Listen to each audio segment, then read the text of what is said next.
धन्यवाद सर। बर्तमान आमर मुख्य वक्ता श्रीजुक्त गोलक भाई आचार्य अनुरोध करी ये बैठक रखें।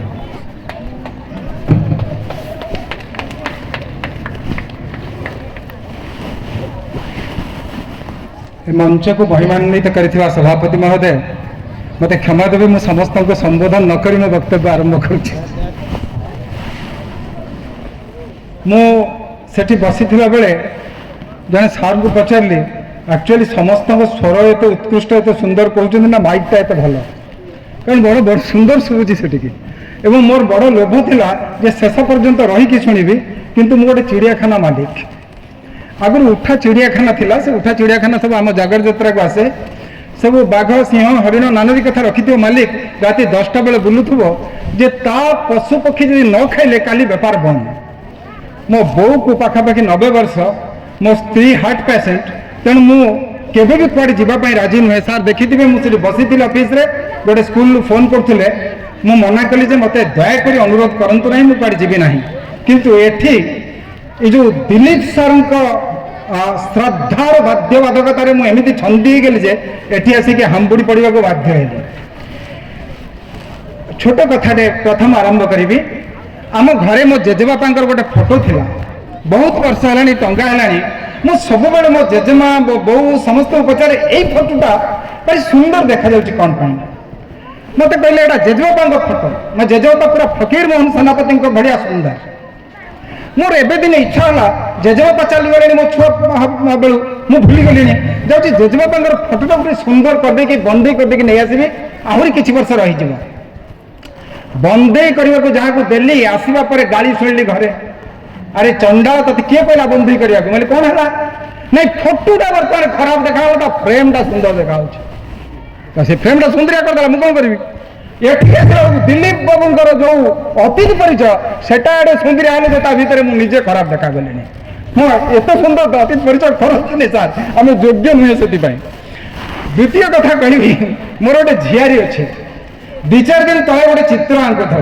चित्रटा एबे भी मो मोबाइल थी पठेला मो पाख कौन चित्र शुणिले आश्चर्य गोटे कोली गछ चित्रटे काटी मुझे एबे कोली ऋतु काटला काटला किंतु कोली गछटा कांदुची लुह पड़ुची मैंने कोली देलुनी कोली गछ कांदुची कहीं कहला ये कांदुची ये चिंगड़ी छुआ मैंने आउ कहीं कोली गछरे चढ़ू ना देखो 24 घंटा मोबाइल टिपुचंते मोबाइल में कोली पारिबा आरंभ कले केबे कोली गछरे चढ़ा कोली गछ को टेका मारिबा पुखुर रे बुड़ीबा लंगड़ा हवा ए सब आउ का पाखरे ना 24 घंटा देखिबो बापा माँ दादा भाई जी बड़ मास्टर पर्यंत सब उपदेश देवार व्यस्त मु मोर मन अच्छी मो छुआ बेले मो सान भाई हठात दिने चापुटे पकेली कौन पाई चापुटे पकेली शुणिले आश्चर्य कौन पाई तू 92 रखीचु गणित कौन भाई 100 रखी पार्लुनी मो सान बड़ भाई पछर पड़े आइले अरे ताको माइलु मैं देखो 92 रखी कहले तू के रखीचु कि मो मुंड कुंडेली कारण मु 27 रखी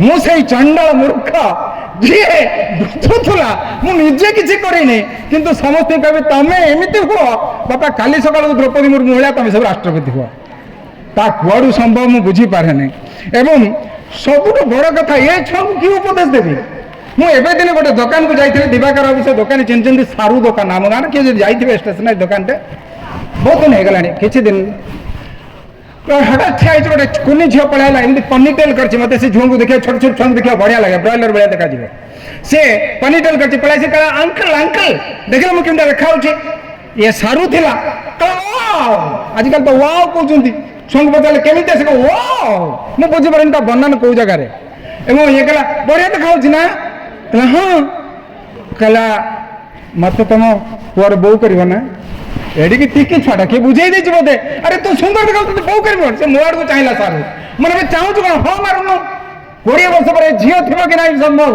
झील पार पड़ी थो क्या सर तू हाँ मारदेला जमी देखुची से खातिर मत गोटे मंच चॉकलेट दौना ये गोटे चॉकलेट देदेला दौड़ी पड़ेगा कहला सुंठाटा मत दौची ये जो सिनक्लेयर ना कि चॉकलेट गोटे ये जो चतुर छुआ आंकु काले प्रवचन दब ठिया किए शुण सर जहाँ तो कहे छुआ मान छुआ मैंने कहे मुझे जानती मुझे देखा यूट्यूब रे अरे यूट्यूब रे देखा कथा ये कि भाषण देवी मु ମୁଁ କିନ୍ତୁ ଏ ବର୍ଷ ଅଦ୍ଭୁତ କଥାଟା ମୋ ମୁଣ୍ଡରେ ବସିଲା ଯେ ଛୁଆମାନେ ଏଇ ତ ନୂଆ ବର୍ଷ ଯାଇଛି କେତେ 29 ଦିନ ଆଜି ହେଲା ଯାହାକୁ ଦେଖିଲେ ମତେ ସେ ରାତିରେ ଶୋଇଦେଲେଣି କିଏ ଗୋଟେ ଆମ ଝିଅ ପିଲାଟା ଅଛି କଲେଜର ସେ କ'ଣ ଏତେ ଶ୍ରଦ୍ଧା କରେ ମୁଁ ବୁଝିପାରେ ନାହିଁ ରାତି 12ଟା 1ରେ ମତେ ଫୋନ୍ କରିଛି ହାପି ନ୍ୟୁ ଇୟର ନନସେନ୍ସ ମୁଁ ଶୋଇଥିଲି ଭାଙ୍ଗିଦେଲା ମୋ ନିଦ କିନ୍ତୁ ସକାଳୁ ଉଠିକି ଅଦ୍ଭୁତ କଥା ଦେଖିଲି କ'ଣ ଦେଖିଲି ଜାଣନ୍ତି ରାତିର ଯୋଉ ଜିରୋ ନାଇଟ୍ ହଉଥିଲା କୋଉଠି କେମିତି ପାଳନ ହଉଥିଲା ନେଟ୍ରେ ମାରିକି ଦେଖୁଥିଲି ଛୁଆମାନେ ତମେ ଆଶ୍ଚର୍ଯ୍ୟ ହବ ଗୋଟେ ଛୋଟିଆ ସହର ଅଛି ଆମ କଟକଠୁ ସାନ ହବ ସିଡନୀରେ ସେଦିନ ଯେତିକି ବାଣ ପଡୁଥିଲା ମୁଁ ଭାବୁଛି କେଜୁରାପାଳରେ ସେତିକି ପଡୁଥିବ ତରୁମୂଳରେ ତାଠୁ ବେଶୀ ତରୁମୂଳ ତ ଅଦ୍ଭୁତ ଜାଗା ଏ ହେଉଛି ଶ୍ରଦ୍ଧାର ଜାଗା ସ୍ନେହର ଜାଗା ଦେବତା ମାନଙ୍କ ଜାଗା ଏଠି ବି ଚଗଲା ମାନଙ୍କର ବି ଜାଗା ଏ ଗାଁକୁ ତମେ ଆଶ୍ଚର୍ଯ୍ୟ ହବ ଛୁଏ ମୁଁ ମିଛ କହୁନାହିଁ ଅଦ୍ଭୁତ ଏ ଜାଗା ସବୁ 12 ମାସ ଯାକ କୌଣସି ପର୍ବ ଚାଲିଥିବ ଅନ୍ୟ କୌଣସି ଗାଁରେ ଏମିତି ନଥିବ ଏ ଅଦ୍ଭୁତ ଜାଗା ନୁହେଁ ଆଜି ଆସୁଛି ମୁଁ ମୋ ଜଣେ ଭଦ୍ରକତେ ପଚାରିଲେ କୋଉଠି ଯାଉଛନ୍ତି ସାର୍ ମୁଁ କହିଲି ତରିମୂଳ ଶୁଣୁ ମୁଁ ଠିଆ ହେଲି ମୁଁ କ'ଣ ହେଲା ନା ଟିକେ ବାରମଜା ଦିଟା ନେଇଯାଆନ୍ତୁ ମୁଁ କ'ଣ ପାଇଁ ଆରେ ଆମ ଗାଁକୁ ଯାଉଛନ୍ତି ଏଠି ଭାଷଣ ଦେବାକୁ ହେଇଥିବ ବାରମଜା ଦିଟା ନେଇଯାଉଛନ୍ତି ନା ବିଶ୍ୱାସ କରିବେନି ଛୁଏ ଏବେ ବି କାନ୍ଦ ଲାଗୁଛି ମୋ ଗାଡ଼ିରେ ତ ବାରମଜା ରଖୁଛି ତାକୁ ଖାଇପାରିବି ନାହିଁ ସନ୍ଦେହ ଏ ସ୍ନେହର ଜାଗା ଏ ଅଦ୍ଭୁତ ଜାଗା ଇଏ ଏଠି ସମସ୍ତେ କାହିଁକି ଏତେ ସ୍ନେହ ମୁଁ ବୁଝିପାରେ ନା ସେଭଳିଆ ଜାଗାରେ କେତେ ବାଣ ଫୁଟିଥିବ ତା କଥା କ'ଣ କହିବି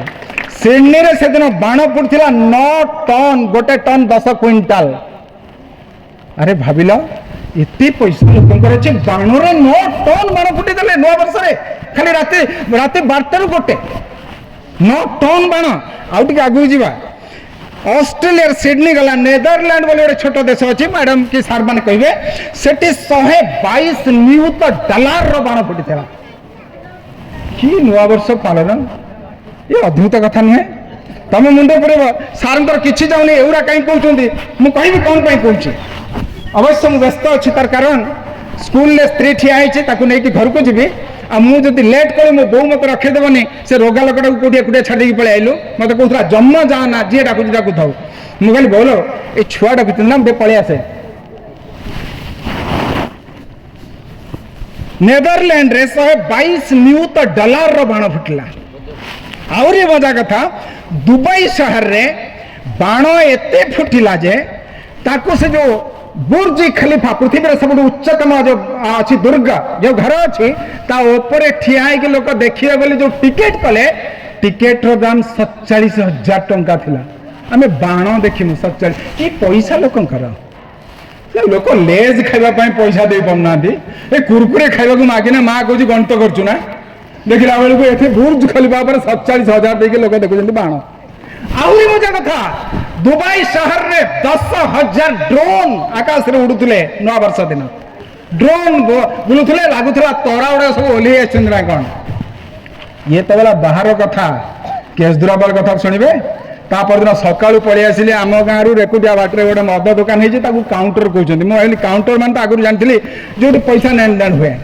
କାଉଣ୍ଟରକୁ ଆସିକି ପଚାରିଲି ଭାଇରେ ମୁଁ କାହାକୁ କହିବିନି ମତେ କହନି କାଲି କେତେ ମଦ ବିକିଛୁ ନାଇଁ ଆଜ୍ଞା ବେଶୀ ହେଇନି ମାନେ କେତେ କହୁନୁ ଖାଲି ରାତି 12ଟା ବେଳ ପର୍ଯ୍ୟନ୍ତ କେତେ କହ ବେଶୀ ହେଇନି ଆଜ୍ଞା ମାନେ ଶପଥ କରୁଛି କାହା ଆଗରେ କହିବିନି କହିଲେ ଆଜ୍ଞା 5,30,000 ଟଙ୍କା ଇଏ ହଉଛି ଆମ ଗାଁ ପରିମୂଳ ତାକୁ କାନ କାଟି ଦେଇଥିବ କାରଣ ନୂଆ ବର୍ଷ ପାଳନରେ ଏଇ ଯୋଉ ଉପାୟ ଅଦ୍ଭୁତ ଉପାୟ ଆକୁ ତ କାହାକୁ ବାଧୁନି କାହାକୁ ଜଣା ଯାଏନି ଏମିତି ଅଦ୍ଭୁତ ଭାବରେ ରାତି ଆଉ ଆଜି ମଜା କଥା ମୁଁ ଭାବିଲି ଭୁବନେଶ୍ୱରରେ କେତେ ବାଣ ଫୁଟିଥିବ ସେ ବାଣ ପାଖରୁ ଯାଉ ଯାଉ ନେଟ୍ରେ ମାରିଲି କେତେ ମାଂସ ବିକ୍ରି ହେଇଛି ଇଏ ଶୁଣିଲେ 240 କ୍ୱିଣ୍ଟାଲ ଖାସି କଟା ଯାଇଛି ଭଗବାନ ଏତିକି ଆମେ ମାରିକି ସେଦିନ ଶେଷ କରିଦେଇଛୁ ସମସ୍ତଙ୍କର ଆଗ୍ରହ ବୁଧବାର ଥିଲା ନା ଖାଇଦେବା ଯେତେ ଜନ୍ତୁ ଅଛନ୍ତି ସବୁ ଖାଇଦେବା ଚାଲ ନୂଆ ବର୍ଷ ପାଳନ ଇଏ ହଉଛି ଆଜି କ'ଣ ପାଇଁ କହୁଛି ଜାଣିଛ ଛୁଏ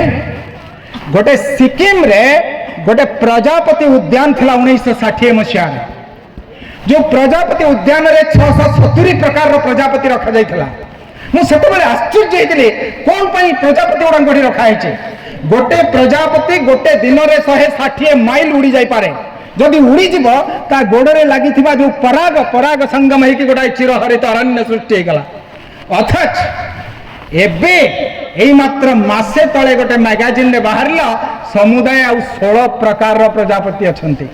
ଗଲେ କୁଆଡେ ପ୍ରଜାପତି ମାନେ? ଗୋଟେ ପ୍ରଜାପତି ମାରିକି ଯଦି ୟୁରୋପିଆନ ଦେଶକୁ କିଏ ପଠେଇ ଦିଏ $7 756 560 ଟଙ୍କା ମିଳୁଛି। ଲୋକ ମାରିକି ପୁରା ବ୍ୟାଗ ଭର୍ତ୍ତି କରିକି ପଠେଇ ଦେଲେ, ଏତେ ପଇସା ଆସିଲା। କାହାକୁ ଟିକେ ବାଧିଲାନି, ଭାରତ ସରକାର ବି ଚିନ୍ତା କଲେନି। କିନ୍ତୁ କାଲି ସକାଳକୁ ଯଦି ଜଙ୍ଗଲ ଶେଷ ହେଇଯାଏ, ଆମେ ସବୁ ମୁଣ୍ଡ କରିବୁ ଯେ ସାମାଜିକ ବନୀକରଣ ଦରକାର, ଜଙ୍ଗଲ ତିଆରି ଦରକାର। ସେମିତି ଛୁଆମାନଙ୍କୁ ଯେତେବେଳେ ଏମିତି ନୂଆ ବର୍ଷ ମାନେ ନଷ୍ଟ କରିଦେବେ, ସେତେବେଳେ ବାପା ମା ମାନେ କାନ୍ଦିଲେ ବି କିଛି ଫେରିବନି। କଣ ପାଇଁ ନୂଆ ବର୍ଷ ପାଳନ କରନ୍ତି? କଣ ପାଇଁ ବାର୍ଷିକ ଉତ୍ସବ ପାଳନ କରନ୍ତି? ଚିନ୍ତା করে ଆଶ୍ଚର୍ଯ୍ୟ ଲାଗିବେ। ମୁଣ୍ଡ ଭିତରେ ଗୋଟେ ଡୋପାମାଇନ୍ ବୋଲି ହରମୋନ ଝରେ। କଣ ହୁଏ? ନୂଆ ବର୍ଷ ଆସିଲେ ସେଇ ହରମୋନଟା ସିକ୍ରେସନ ହବ ଯେ ଆମେ ସବୁ ଶପଥ କରିବୁ। କେମିତି ଶପଥ କରିବୁ? ନା ପ୍ରାୟ 100ରୁ 70% ଲୋକ ଶପଥ କରନ୍ତି ଯେ ମୁଁ କାଲିଠୁ ଡାଏରୀ ଲେଖିବି, କାଲିଠୁ ବହି ପଢିବି, କାଲି ସକାଳଠୁ ଗଣିତ ପୁରା ଫୁଲ ଜୋରରେ କରିବି, ଫାଷ୍ଟ ହେବି। କେତେ ଶପଥ! କାଲି ସକାଳଠୁ ବୁଢାବୁଢୀ ମାନେ କରିଦେବେ ମର୍ଣ୍ଣିଂ ୱାକରେ ରେକର୍ଡ କରିମୁଲରୁ ରେକୁଟିଆ ପର୍ଯ୍ୟନ୍ତ ଚାଲିବେ। କାଲି ସକାଳଠୁ ନୂଆ କେତେ ଶପଥ! ଆଶ୍ଚର୍ଯ୍ୟ! ଏବେ 70ରୁ 87% ଲୋକ 2 ତାରିଖ ଦିନ ଭୁଲି ଯାଆନ୍ତି ଶପଥ କରିଥିଲେ ବୋଲି। ଆହୁରି କେତେ କଣ ଶପଥ କରିଯାଆନ୍ତି। ଏଇ ଯୋଉ ଡୋପାମାଇନ୍ କ୍ଷରଣ ଏ ଛୁଆମାନଙ୍କ ମୁଣ୍ଡରେ ବି ଏମିତି ବାର୍ଷିକ ଉତ୍ସବ ଦିନ ହୁଏ। ଆରେ ଆମ ସ୍କୁଲରେ ଆଜି ଏତେ ବଡ ଫଙ୍କସନ, ଛୁଆ ପୁରସ୍କାର ପାଇଛନ୍ତି, କିଏ ଜିଲ୍ଲା ବାହାରକୁ ଯାଇଛି, କିଏ ଖେଳରେ, କିଏ କୁଦରେ, କିଏ ନାଚରେ, କିଏ ଗୀତରେ, କିଏ ନମ୍ବର ରଖିବେ। ଏଇଥର ମୁଁ ବି ଛାଡ଼ିବିନି, ଆଇଲା ବର୍ଷ ମୁଁ ବି ଡେଇବି। এই শপথর উৎসাহ তৈরি করা এই প্রকার পরিকল্পনা যা দিলীপ সার ভাষার কি নরেশ সার ভাষার প্রজ্ঞা উৎসব নিহতি কোটি অনেক সে প্রজ্ঞাবান বিদ্বান গণ যে এই সব মহনীয় উদ্যম তাকে খোঁজি পাই ছুয়াঙ্ক ভিতরে। এই ছুয়াঙ্ক ভিতরে প্রকৃতরে লুচি রয়েছে এই প্রকার শিথিলপণ, তাকে আমি অঙ্কুরোদ্গম করা দরকার। মোর আজ মনে পড়ি যাচ্ছে শেষ সময়ের মু যেতবে +2 পড়ুলি মো কড়ে গোটে পিলা বসছিল, সে এমিতি রকমর বালুঙ্গা। এটি তো দিলীপ স্যার কৌଛନ୍ତି ছুঁকু আরে সিধা বস, তাকে স্যার সিধা কনে বঙ্কেইকি বসিব, তাকে স্যার শুণু কইলে শুণিব নাই, যাহা কইলে ওল্টা। যেতবে আমি সাইন্স পড়ুলু স্যার কবে কপিল মানে কোণ? আরে কপিল তো ফিজিক্সরে পড়াইছে, এপটু গোটে ফোর্স সেপটু গোটে ফোর্স সমান ফোর্স যদি পটারে দেদেব সেটা বুলিব না। কপিল মানে দম্পতি। ফিজিক্স ক্লাসে দম্পতি তোতে কিଏ କହିଲା ତୁ ଫିଜିକ୍ସ ପଢ? ଅଦ୍ଭୁତ! ଯାହା ପଢଉଥିବେ ସେ ତାର କଣ କରିଥିବ, ବେଞ୍ଚ ଉପରେ କରିଥିବ ଦୁଦୁମ ଦୁଦୁମ। ସାର୍ କହିବେ ଦିସ୍ ଇଜ ଲାଇନ, ସେ କହିବ ଦୁଦୁମ। ମୁଁ ହସି ହସି ପେଟ କଥା ହୁଏ। ମତେ ସାର୍ ଦିନେ ଡାକିଲେ, ଏ ଗୋଲାପ ତୁ ସେଇ ବାଳୁଙ୍ଗା ପାଖରେ ବସ ନା। ମାନେ କଣ ପାଇଁ ସାର୍? ନା ଦେଖୁନୁ କେବେ ପଢୁଛି ନା। ମୁଁ କିନ୍ତୁ ତାରି ପାଖରେ ବସେ। ତା କାରଣ କଣ ଜାଣିଛ? আমার টিকে অভাব লা, তার বড়িয়া পয়সা লা। সন্ধ্যা বেলকু মতে দোসা দেব, লেজ দেব, কুরকুরে দেব, মু তেমন বসে আরামে। ঠিক +2 পরীক্ষা বাহারা বেড়ে বিচরা ফেল, মু পাস। চালিগলা। বাপা তার বহুত ধনী, কলা কুলাঙ্গার ফেল হয়ে গলু, মরলু নেই। সে কেবে বি তা জীবনে এমতিয়া বাক্যটে শুনি নথিলা। পড়ে আসিলা সেদিন মো রুমকু। পাখাপাখি 50 কিলোমিটার দূরରୁ পড়ে আসি কলা গোলক ମୁଁ ସୁଇସାଇଡ୍ କରିଦେବି। ମୁଁ ଏବେ ସୁଇସାଇଡ୍ କରିବାକୁ ଯେ ସେ କରିଥାନ୍ତା ଆଗରେ ଘର ପାଖରେ କଥା, ତୋଟରେ କଥା, ନଈରେ କଥା, ମୋ ତ ବସିକି କହୁଛୁ କଣ ଆଡଭର୍ଟାଇଜମେଣ୍ଟ? ମରୁନ, ଏଇଟା ସୁନ୍ଦର ହେଇଛି, ମର, ମୁଁ ଦେଖିବି। କହିଲେ ନାଇଁ ନାଇଁ ମୁଁ ମରିବି। ମୋ ବାପା କେବେ ଗାଳି ଦେନି, ଗାଳି ଦେଲା ନା। ମୁଁ କହିଲି କଣ ପାଇଁ ମରିବ? ନା ଫେଲ୍ ହେଇଛି। ମୁଁ କହିଲି ଆଉ ଯୋଉ କଥାଟା ତୋ ପାଖରେ ଅଛି, ତାହେଲେ କଣଟା ଅଛି? ମାନେ ଯୋଉ ଦୁଦୁମ ଦୁଦୁମ କରୁ, ତାହେଲେ ସେଟା କଣ? ମୁଁ ଏବେ ବଢିଆ ତ ବଜଉ, ଯାଉନ ভুবনেশ্বর গোটে কলা বিকাশ কেন্দ্র আছে, সেইটি শিখিবু, সেইথিরে না করে যাবু। গলা পড়াইলা। বাপা তার সিনা রাগি লা, মাসে পরে মো পাখু আসিলা, কলা গোলাক মো পুଅ কুଆଡେ গলা? ମୁଁ କହିଲି ମୁଁ ଜାଣିନି। କହିଲା ମୋ ମୁଣ୍ଡରେ ହାତ ଦେଇକି କହ ମୋ ପୁଅ କୁଆଡେ ଗଲା? ମୁଁ କହିଲି ସିଏ ବି ମତେ ମୁଣ୍ଡରେ ହାତ ଦେଇକି କହିଛି ମୋ ବାପାକୁ କହିବୁନି। କହିଲା ଦେଖ ମୁଁ ତତେ ବାପ ଭଳିଆ, ମୁଁ କାନ୍ଦିକି ତ ଗୋଡ ଧରିଛି, ମୋ ପୁଅ କୁଆଡେ ଗଲା କହ, ମୁଁ ଆଉ ରହିପାରିବିନି, ମରିଯିବି। ମୁଁ କହିଲି କଳା ବିକାଶ କେନ୍ଦ୍ରରେ ଅଛି। ଚାଲିଗଲା। ଯାଇକି କହିଲା ଶୁଣ ତୁ ଯାହା କରୁଛୁ କର, ମୋ ସମ୍ପତ୍ତିଟା ବିକିଦେ, ଭାଙ୍ଗିଦେ, ନଷ୍ଟ କରିଦେ, ମୋର ପରିବା ଦରକାର ନାହିଁ ବାପା, ଅତି କମରେ ତୁ ମୋ ପାଖକୁ ଘରକୁ ଆଏ। ଚାଲିଗଲା ସେ କଥା। ସେତେବେଳେ ମୋବାଇଲ ନଥିଲା କି କିଛି ଆମ ଭିତରେ ସମ୍ପର୍କ ନଥିଲା। ପାଖାପାଖି 25 ବର୍ଷ ପରେ ହଠାତ୍ ମୋ ପୁଅ ନବମ ପଢୁଥାଏ, ଆମେ ଭୁବନେଶ୍ୱର ଯାଇଥାଉ। ପୁଅ କହିଲା ବାପା ଏଇ ଯୋଉ ରୂପାଲି ଛକରେ ଯୋଉ ରାବଣ ପୋଡି ହଉଛି ଟିକେ ଦେଖନ୍ତେନି। ମୁଁ କହିଲି ଚାଲୁନ। ଚାଲ ତୋର ତ ଯୋଉଠି ନା ଆସିଲେ ଇଚ୍ଛା ତା ମା ମୁଁ ସବୁ ଚାଲିଗଲୁ ଗଲାବେଳେ ଗୋଟେ ଗୋଟେ ମେଲୋଡି ହଉଛି ମୋ ବାପା କହିଲେ ହେଟା ମୋ ପୁଅ କହିଲେ ହେଟା କଣ ମୁଁ କହିଲି ମେଲୋଡି କହିଲା ହେଟା ଟିକେ ଦେଖୁନ ଚାଲିଗଲୁ ତା ପାଖକୁ ଗଲାବେଳକୁ ଆଗରେ ଗୋଟେ ପିଲାଟେ ତବଲା ବଜଉଛି ମୁଁ କହିଲି ବାପା ଏଇଟା ବୋଧେ ମୋ ସାଙ୍ଗ ମୋ ପୁଅର ରୋଗ ଧଇଲା କହିଲା ପ୍ରଦୀପ ତମ ସାଙ୍ଗ ଯାଉନ ଟିକେ ଡାକୁନ ଆଜିକାଲି ଆମମାନଙ୍କ ନେଚର ସେଇଆ ନାଟ ପାଟରେ ଯଦି ହିରୋଇନ ସୁନ୍ଦର ଦେଖାହେଲା ତାକୁ ଟିକେ ଦେଖା ଦଉନ ତେଣୁ ମୋ ପୁଅ ଯେତେବେଳେ ବାରମ୍ବାର ବାଧ୍ୟ କଲା ମୁଁ ତାକୁ କେମିତି କହିବି ତୁମ ସାଙ୍ଗ ବୋଲି ପୁରା ଧଳା ଗୋରା ଦେଖାଉଛି ମୋ ସାଙ୍ଗଟା କଳା ଥିଲା ମୁଁ ତା ଆଗରେ ଏପଟ ସେପଟ କିଛି ସମୟ ଠିକ ଗୀତ ସରିଲା ବେଳକୁ ଦେଖିଲି ଯେ ସେ ଓହ୍ଲେଇକି ଆସୁଛି ମୁଁ କହିଲି ସେଇ ବୋଧେ ଦୌଡ଼ି ଆସିକି ମତେ କୁଣ୍ଢେଇକି ଥିଲା କହିଲେ ମୁଁ କହିଲି ଆଫି ତୁ ଧଳା ଗୋରା ଦେଖାଉଛୁ କହିଲା ନାଇଁ ସିଆଡ଼େ ରହୁଛି ତ ମୁଁ କୋଉଠି କହିଲା ଆମେରିକାର ବୋଷ୍ଟନ ସହରରେ ମୁଁ କରୁଛୁ କ'ଣ ନାଇଁ ଗୋଟେ ଓଡ଼ିଶୀ ଗବେଷଣା କେନ୍ଦ୍ର କରିଛି ଆଉ ସେଠି ମୋ ପ୍ରିନ୍ସିପାଲ ଅଛି ମୁଁ ଆଚ୍ଛା ତୁ ମତେ କହ ଖାଲି କେତେ ରୋଜଗାର ବେଶୀ ନାହିଁ ବେ ଏଇ $10,000 ମୁଁ କହିଲି ସେଇଟା କେତେ ଟଙ୍କା ହବ $1,000 ତ ଲକ୍ଷେ ଟଙ୍କା ହଉଛି ତୁ 10 ଲକ୍ଷ ମାସକୁ ରୋଜଗାର କରୁଛୁ ଆବେ ତୋର ଦିଟା ହାତରେ ଏଇ କେତେଟା ଆଙ୍ଗୁଳି ଏପଟ ପୁଣିଟା ଏତିକି ରୋଜଗାର ଯେତିକି କରୁଛୁ ମୋ ଗୋଡ଼ ହାତ ସବୁ ଆମ ପରିବାର ଯାକ ମିଶିଲେ ହଉନି ତୁ ଏଥିରେ କହୁଥିଲୁ ସୁଇସାଇଡ୍ କରିବୁ କହିଲା ଏସବୁ କେବଳ ତୋରି ପାଇଁ ମୁଁ ଆଜି ବି ମନେ ପକାଏ ଯଦି ସେଇ ସୁପ୍ତ ପ୍ରତିଭାଟିକକୁ ମୁଁ ସେଦିନ ତାକୁ ଦେଖେଇ ନଥାନ୍ତି ରାସ୍ତା ତୁ ଯା ଏଇପଟେ ଯା ବୋଧହୁଏ ସେ ହାରି ଯାଇଥାନ୍ତା ଆଜି ଏଭଳି ଗୋଟାଏ ମହାନ ଦିନରେ ସାର୍ମାନଙ୍କ କର୍ତ୍ତବ୍ୟ ନିଶ୍ଚିତରେ ଯେତେବେଳେ ଏମାନଙ୍କ ଭିତରେ ସେ ଡୋପାମାଇନ୍ର କ୍ଷରଣ ଯେତେବେଳେ ଏମାନେ ଭାବୁଛନ୍ତି ଆଜି ନୁହେଁ ବାର୍ଷିକ ଉତ୍ସବ ଆଜି ହେଉଛି ନୂଆ ବର୍ଷ ସେତେବେଳେ ଆପଣମାନଙ୍କ ଉଦ୍ୟମ ହେଇଯାଉ ତା ଭିତରେ ସୁପ୍ତ ଥିବା ସେଇ ସୁପ୍ତ ପ୍ରତିଭାକୁ ବିକଶିତ କରାଇବା କିମ୍ବା ଜାଗ୍ରତ କରାଇବା କିମ୍ବା ତାକୁ ଚିହ୍ନେଇ ଦେବା ହଁ ଛୁଆମାନଙ୍କୁ ଆଙ୍ଗୁଳି ଧରି ଚଲାଯାଏ ଟିକେ ବଡ଼ ହେଲେ ଆଙ୍ଗୁଳି ଦେଖେଇ ଦିଗ ଦେଖାଯାଏ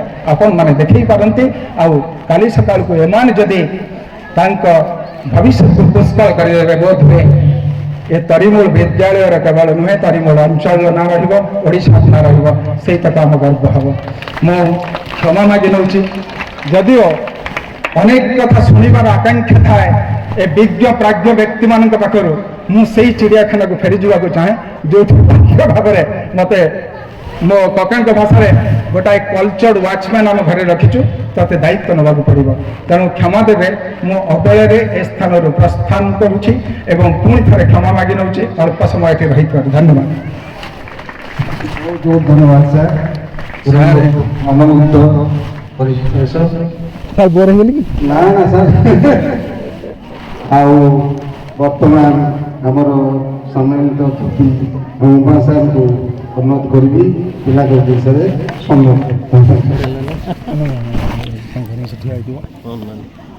ରୋଗା ଲୋକଟା ମୁଁ କ'ଣ କରିବି ସ୍କୁଲ